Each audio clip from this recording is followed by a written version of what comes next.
Tjetër kam dëgjuar që pas i lind fëmia në minutat e para të lindjes së tij, fëmijës i thuhet një sure në veshin e djathtë. Por nuk jam i sigurt se çfarë sure thuhet, mos është ajo surja El-Fatiha. Duhet ta dinë apo këto se fëmiu kur lind, do thot në ato momente do thot është prezent edhe shejtani alayhi lan, i cili do thot mundohet me bëhe kurtha gjatë lindjeve apo peripetia apo vështirësi, do thot gjatë lindjeve apo këto.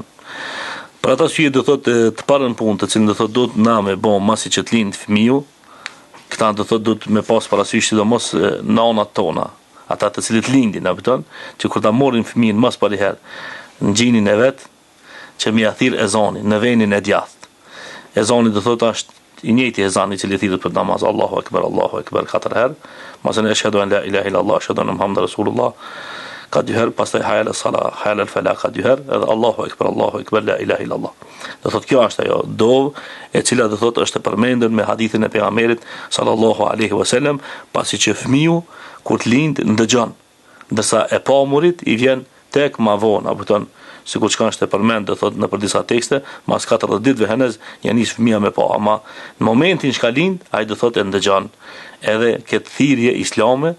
me të cilën ne ja bojna me dije se ti do thot je pjesëtar i kësaj thirrje. Edhe kur thirret do thot ezani, largohet do thot shejtani prej atij vendit, edhe pastaj edhe ato